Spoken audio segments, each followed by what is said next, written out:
Eh ben, c'est pas simple en fait. Je vous ai dit, en regardant juste un diagramme, bah, et j'ai juste failli pas réussir à le faire. Allez-y.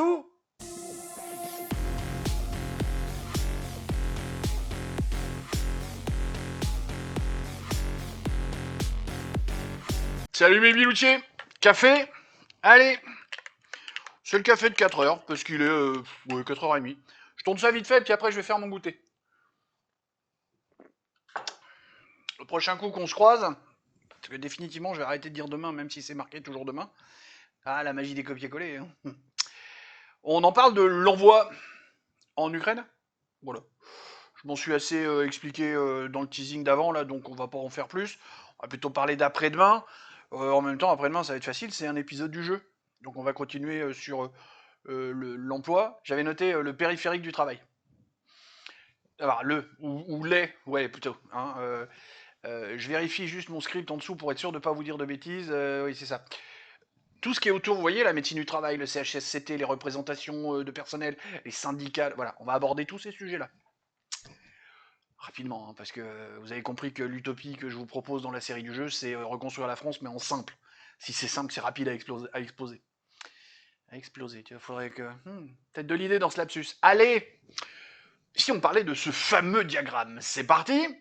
Bon, même le félin GPT a pas été capable de me filer des stats ou des datas correctes. Non. Comment il m'a tourné ça, tiens? Intéressant d'avoir. Je m'étais dit justement intéressant de vous expliquer le machin. Il m'a dit. Euh,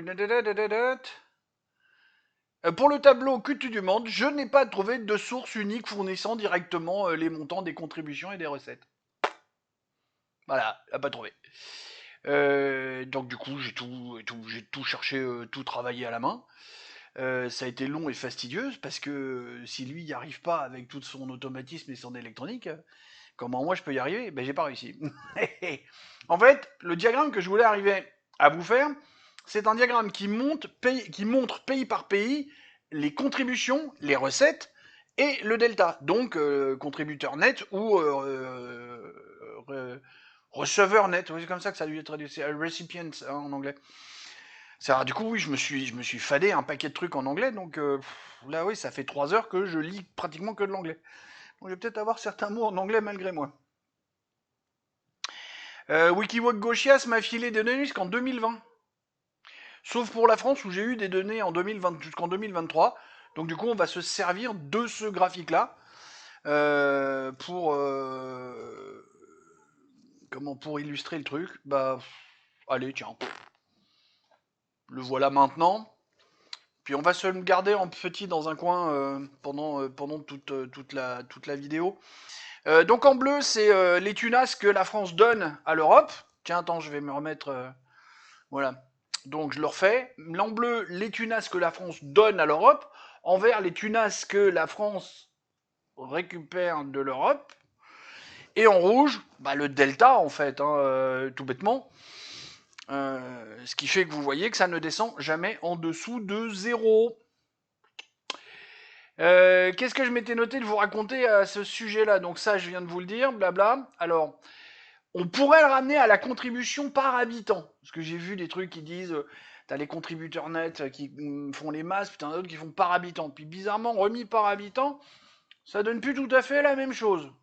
Oui, c'est normal. Tu viens de présenter une autre donnée, une autre vision de la donnée. Parce que pourquoi j'ai pas eu envie de ça? Parce que moi, j'ai qu'une seule envie, c'est de la quitter, l'UE.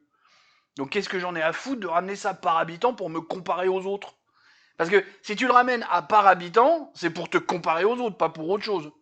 Là, le graphique que je vous donne, alors effectivement, mon idée de départ, il y avait une notion de comparaison aux autres, mais c'était pas spécialement pour comparer aux autres, c'était pour essayer de vous montrer que, en gros, en très gros, hein, il y a 4 pays en Europe qui donnent, et les autres, ils reçoivent. Hein. 4, 5, allez, 6 quand il y avait la Grande-Bretagne. Voilà. Mais en dehors de ça, non. Alors, et là, le truc que je vous montre avec les 3 courbes, c'est juste nous, pour montrer que on donne et on donne. On donne plus qu'on ne reçoit. Donc, c'est quoi le truc? Parce que, sincèrement, vous avez envie d'être solidaire avec la Pologne, la Lituanie ou l'Estonie? Euh, pas la Pologne, parce que sinon j'en connais un qui va me tailler un costard dans les commentaires. Bon, pas la Pologne. Il se reconnaîtra. Si je retrouve du temps, je te rappelle comme l'autre jour. Ah oui, parce que avec certains d'entre vous, ça m'arrive de causer. C'était un super moment, j'ai bien aimé. Et je ne dirai pas qui.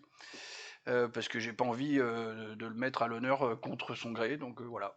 Tu choisiras si tu veux te dire oui, c'est moi, ou comme tu veux. T'inquiète, il n'y a personne qui le saura si tu le dis pas. Alors bon, plus sérieusement, au-delà de la chose, parce que à la limite, on pourrait même dire historiquement, la France et la Pologne, c'est une grande histoire. C'est vrai qu'il y a pas mal d'histoires entre les deux pays. Euh, Plus sérieusement, moi je dis, pourquoi est-ce qu'on devrait être solidaire avec d'autres pays d'Europe? Parce que pourquoi je serais solidaire aussi avec un Belge?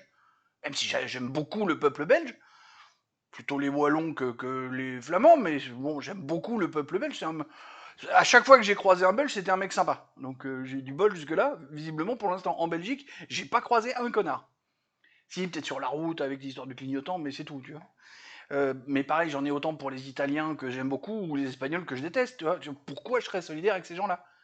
Parce que au bout du compte, quand t'es contributeur net, c'est de la solidarité, c'est rien de plus. C'est ça le truc. Parce que ils nous ont rien donné en échange. C'est-à-dire? Si? Non? J'entends pas là. Hein? Ils nous ont rien donné en échange. Ou alors, bah, si vous avez des infos que j'ai pas, n'hésitez pas, les commentaires sont là pour ça. Et là, pas juste pour avoir un commentaire pour le plaisir d'un commentaire. Vraiment. Si vous savez, si vous avez une idée de ce que d'autres pays nous ont donné à nous, Français, parce que j'ai cherché, j'ai pas travaillé, hein. Pas trouvé, pardon. Moi, je vois quoi? Je vois des routiers espagnols, lituaniens. Qu'est-ce que je vois beaucoup? Ouais, c'est les deux que je vois beaucoup. Qui roulent comme des malades, qui sont pas soumis au fait d'interdiction de rouler le dimanche, ou de pas rouler pendant plus de 8 heures. Enfin, les mecs s'en branlent, hein. Eux, ils tracent. Hein. Du reste, ça, je comprends pas. On a une loi en France qui s'applique pas aux étrangers. Super. Mais comment tu veux que Norbert d'Entresangles gagne tous ses milliards sur le dos de ses pauvres employés si en plus les employés peuvent pas travailler 18 heures par jour? Bon, n'entrons pas dans ce débat. Mais en gros, je sais pas s'il y a des routiers parmi mes viewers. Enfin, vous êtes pas à la noce, les mecs, quoi. On vous en met un peu plein la gueule, vous êtes payé au lance-pierre et vous avez la concurrence avec des enfoirés de l'autre côté. Moi, je me souviens de mes oncles qui me racontaient que ils montaient à deux, et ils mettaient une brique sur l'accélérateur, et puis hop, ils échangeaient, comme ça l'autre il allait pioncer derrière, et en fait le camion il roulait 24 heures sur 24. Bon bref, c'était il y a longtemps ça, il y a 40 ans, 50 ans même. Mais je veux dire ça, on a des plombiers au rabais, parce que le salaire étant pas cher chez eux, alors je dis les plombiers, c'est des électriciens, c'est enfin, tout le corps du bâtiment, quoi, en gros. Hein. Vu que les salaires sont pas chers chez eux, nos promoteurs, ils embauchent ces mecs-là chez nous, puisqu'il y a la libre circulation, ils sont peinards. Donc non, pour l'instant, on reçoit rien. Après, on peut sortir l'argument massif qui fait toujours très plaisir à mon fils, parce que mon fils n'est pas spécialement pro-Europe, de ce que j'ai compris, mais quand même, il y a un moment, il dit, mais papa, on peut pas rester un tout petit pays, la France. Alors d'abord, la France n'est pas un tout petit pays. Certes, depuis que t'es né, c'est devenu de la merde, mais moi, j'ai connu la France où j'étais un grand pays. Et surtout, il dit, on peut pas être tout seul, tout petit, contre les USA ou la Chine. Bah alors d'abord, les USA, on est un peu le paillasson, merci Ursula, la hyène hystérique. Puis la Chine, ils nous ont niqué avec les voitures électriques. Et ils ont racheté la moitié de nos vignobles. Entre autres. Qu'est-ce que j'ai lu dans mes... Oui, attends, sans l'Europe, pas d'Erasmus. Erasmus n'existerait pas. D'abord, si. Parce que Erasmus n'a pas attendu l'Europe pour exister, primo. Hein, puisque Erasmus aussi envoie des gens au Canada ou aux USA. Et ça, jusqu'à preuve du contraire, c'est pas dans l'Europe. Hein. Donc, perdu.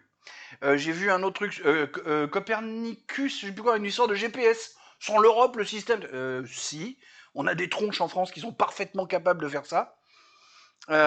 Et puis, si, attends, parce que j'ai oublié, oui, sur les échanges, je parle de Canada, mais bien avant tout ça, moi, gamin, j'ai connu des échanges d'étudiants avec l'URSS. Je veux dire, si on arrivait à faire de l'envoi d'échanges d'étudiants avec l'URSS, hein, c'est qu'on n'avait pas besoin de l'Europe, d'Erasmus, de machin et de trucs. Hein. Donc on pourrait très bien arriver à faire. Quand on veut, on peut. Et on n'a pas besoin de l'Europe pour faire ces merdes-là. Donc Copernicus, machin. Il y en a qui nous parlent de ITER. ITER. Sans ITER, Sans l'Europe, pas d'ITER. Ah bon? T'es au courant que c'est la Chine le plus gros contributeur du projet et qu'ils en ont tellement marre justement des trucs de merde de l'Europe qu'ils ont à moitié retiré leur bille pour faire leur truc dans leur coin? Oui, c'est pour ça qu'ils se sont barrés à moitié. Enfin, ils gardent un bout un pied dedans, mais ils sont énormément désengagés d'ITER parce qu'ils ont eu marre des machinations de l'Europe. Donc ça va quoi. Ariane, oh là là, sans l'Europe, pas d'Ariane, perdu. C'est la France le plus gros contributeur du projet Ariane. Si on file pas les thunes qu'on file à ZZ comme des cons, on finance Ariane pour les 10 prochaines années. On pourrait même dégommer Elon Musk avec son Starlink du porno. Je sais plus comment s'appelle son projet. Enfin non, c'est pas Starlink. Starlink, c'est les satellites, mais c'est machin, son truc de fusée. C'est pas Starlink, non? Oh, je sais plus. Bref, enfin son truc de fusée qui remonte et qui descend là. On pourrait lui faire la nique si juste t'arrêtes, tu récupères les thunes qu'on a envoyées à ZZ, on finance le projet. Alors faut arrêter. Faut arrêter. Bref, voyez cette courbe rouge là qui ne passe jamais, jamais, jamais en dessous. Eh ben ça veut dire qu'on a financé à des pays entiers sans rien en retour. Sans rien. Qu'est-ce qu'on a obtenu de la part de l'Europe de manière directe ou indirecte? Et venez pas me dire la PAC. Là aussi, on est contributeur net. Bon, je crois que j'ai fini un peu ma gueulante. Je suis pas bien luné aujourd'hui en fait.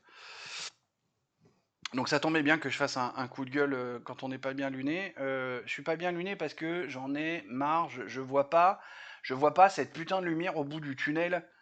Je vois pas à quel moment on s'en sort. Je vois pas à quel ou alors c'est tellement loin avec tellement de déchéances, tellement de trucs que j'arrive pas à le voir. Je vois plein de youtubeurs qui sympas au demeurant, qui balancent des bons discours auxquels je souscris, avec lesquels je suis d'accord. Je vais réussir à faire ma phrase. Mais alors, soit les mecs, ils en font tout un pataquès olive que je regardais ce matin, mais je crois que j'en ai parlé dans la vidéo qui est réussi à passer hier. Olive qui 300 millions sur le Sénat, 3 milliards chez ZZ le dernier coup, sans compter tout ce qu'il a déjà eu avant. Ou alors des gens qui mélangent tout, qui te parlent du Sénat, du machin, et puis des taxes, et puis des charges sociales, puis te mettent tout ça en vrac, tout ça, ouais, tout ça. À la fin, tu comprends plus rien. Parce qu'il faut qu'ils aillent tellement vite dans leurs vidéos qu'ils te débitent, mais ils t'ont tout mélangé dedans. Ce qui fait que tu piges plus rien. Il n'y en a qu'une seule qui tient vraiment le cap, et elle a bien du mérite et bien du courage. Tatiana. Ah bah clairement, Tatiana, elle a capté le truc, elle a analysé le truc. Alors bon, il y a son mec aussi qui a analysé pas mal, qu'elle le dit dans son bouquin. C'est son mec qui a percuté le truc et qui a analysé. Puis elle, après, elle a travaillé. Et ce qu'elle fait avec son mec et puis avec l'autre gars qui est là, ils sont plus que trois dans l'équipe du fil d'actu. Le travail qu'ils font entre elles, ce qu'elle fait sur sa chaîne perso et le fil d'actu, c'est merveilleux. C'est vraiment c'est des centaines de milliers d'abonnés qui sont abreuvés avec de la bonne info. Le reste, je trouve que les mecs gâchent leurs abonnés, gâchent leur aura un peu. Puis peut-être que je suis un peu jaloux. Bon, voilà. Tatiana, faut que j'aille finir son livre. Bon. Allez. Bah j'y vais, à la prochaine. Ah merde. Oh, puis il est tombé. Ah. Des poutous, mais pas Philippe.